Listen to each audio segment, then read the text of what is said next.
ઉમેદવારોને પોલીસોમાંથી ફોન આવી રહ્યા છે અને આ પોલીસ જે રીતે સરકારની કઠપુતળી બની અને જે ગંભીર અતિ ગંભીર ગુનેગારો આતંકવાદીઓને ડ્રગ ડીલરોને અને જે સમાજની અંદર અસામાજિક તત્વો છે એને પકડવાનું કામ પોલીસનું હોય છે, પણ પોલીસ જે નાના સમાજ સેવક છે, જે નાના ઉમેદવારો છે, જે લોકોનું કામ કરવા આવી રહ્યા છે તેઓને ડરાવી ધમકાવી અને લોકતંત્રની હત્યા કરવાનું કામ કરી રહી છે। સરકારના ઇશારે જે અધિકારી સુરત શહેરની અંદર તમામ એવા અધિકારીઓ જે 3 વર્ષથી વધારે નોકરી કરતા એઓની તમામ અલગ, પણ આ બે અધિકારી અને આ સ્ટાફના લોકો જે વર્ષોથી ચોંટી રહેલા છે અને ભારતીય જનતા પાર્ટીની ઓફિસથી કાર્યરત છે તેઓને કેમ સાચવવામાં આવે છે? આજે અમે રાજ્ય ચૂંટણી પંચ એ શહેરનું ચૂંટણી પંચ કમિશનરને પણ વારવાર અમે ફરિયાદ કરી, પણ આ અધિકારીઓને ઉપરથી બીજેપી ગવર્મેન્ટ એમને રક્ષણ કરી રહી છે। વિરોધ પક્ષને લોકોના મતને દબાવવા, ડરાવવા, ધમકાવવા માટેની કોશિશ કરી રહી છે।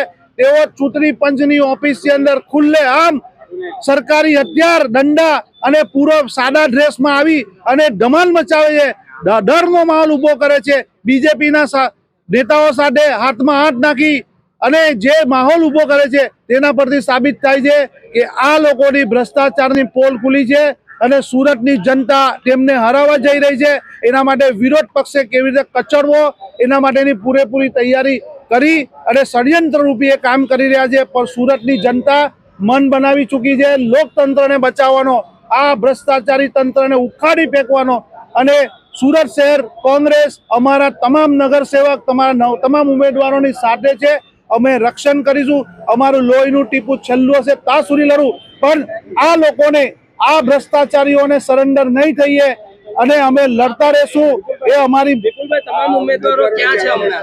અમારા ઉમેદવારો અમારી સાથે છે, અમારા ઉમેદવારો અમારા રક્ષણમાં છે અને તેઓ પ્રચાર પણ કરી રહ્યા છે અને ખૂબ સારી રીતે સુરત શહેરના લોકો વિશ્વાસથી અમને આગળ વધારી રહ્યા છે।